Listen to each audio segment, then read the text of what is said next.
Shalom saudaraku, salam sejahtera dalam kasih Kristus. Jumpa lagi dengan saya, Didi Tuli. Kita akan belajar berapologetika bersama-sama di channel ini. Sedang ramai di media sosial mengenai lapor-melapor. Baik itu polemikus dari Muslim dan juga debater dari Kristen. Jadi saling lapor-melapor. Dan kali ini ada satu debater Kristen, apologet Kristen yang dilaporkan ke polisi, yaitu Agatha. Saya tidak terlalu mengikuti Agatha dan tidak kenal dengan Agatha ya. Tapi kali ini saya melihat isi dari laporan mereka dan apa sih yang mereka harapkan. Mari kita bersama-sama melihat video berikut ini.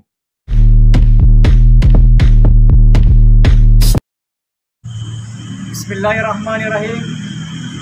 Alhamdulillah, kami dari pengurus API DPW Sulawesi Selatan hari ini tanggal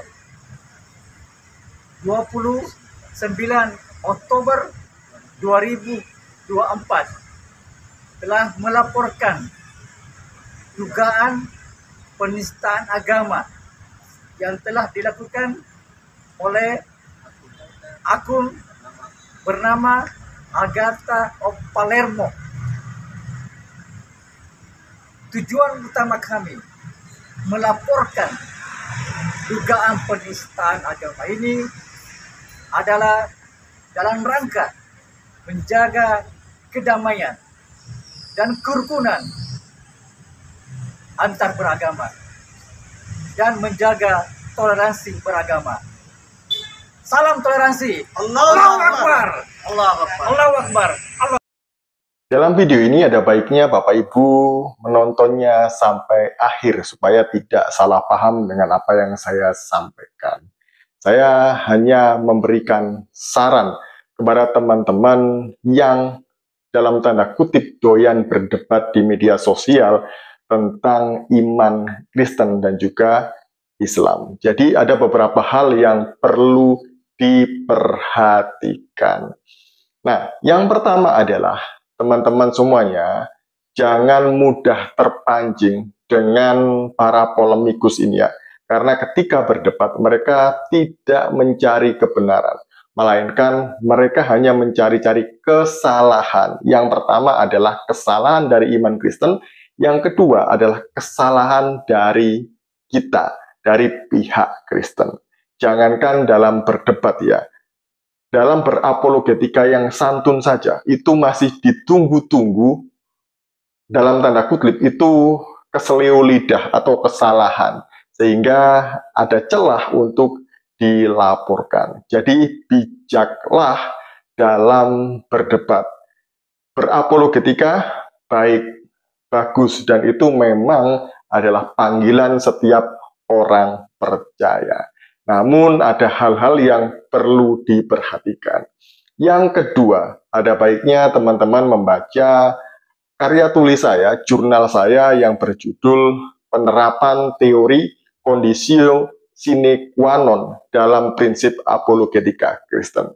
Di situ saya dan teman-teman menguraikan tindakan apa saja yang disebut dengan penodaan agama dan orang-orang seperti apa yang dapat dipidana karena apa yang mereka lakukan. Jadi bijak ya, jangan mudah terpancing dengan mereka ini. Dan yang perlu diperhatikan lagi adalah sebagai apologet, sebagai debater itu harus memahami hukum yang berlaku di Indonesia, terlebih mengenai hukum penodaan agama. Kita memang memiliki hak atau kebebasan untuk berpendapat. Tapi bukan berarti kebebasan itu kita pakai untuk menyerang atau menjelekkan agama orang lain. Jangan, karena tujuan kita adalah berapologetika. Jadi sekali lagi, pahami hukum yang berlaku. Dan memang pada kenyataannya ya, bahwa kita tidak bisa berharap sepenuhnya hukum itu berlaku dengan adil terhadap kita yang jumlahnya tidak sebanding dengan mereka sebelah. Tentu saja dalam penerapannya kadang banyak sekali kita dirugikan, ya, dalam tanda kutip itu. Dan yang ketiga yang perlu diperhatikan oleh teman-teman semuanya adalah kalaupun berapologetika atau berdebat, debatlah secara akademis. Cari sumber-sumber literatur yang mendukung pendapat kita atau yang mendukung bukti-bukti mengenai apa yang kita imani ataupun bukti-bukti mengenai apa yang sedang kita sanggah. Jadi itu meminimalisir kita untuk terjebak dalam menyerang atau merendahkan atau menghina agama orang lain. Dan jangan pernah menafsirkan kitab suci mereka. Memang ya, kalau kita menafsirkan kitab suci mereka, itu akan dianggap sebagai penistaan. Tapi terkadang itu tidak berlaku bagi mereka. Dan mereka itu terkesan bebas menafsirkan sesuka hati mereka kitab suci kita atau mengolok-olok Tuhan kita, iman kita. Dan itu bebas bagi mereka ya. Saya tidak tahu kenapa ini bisa demikian.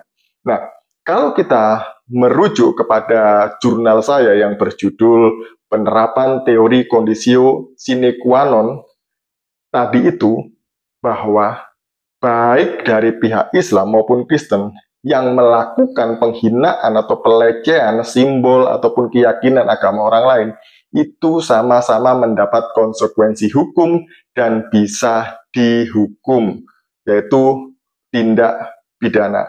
Jadi seharusnya mereka juga mendapatkan perlakuan yang sama.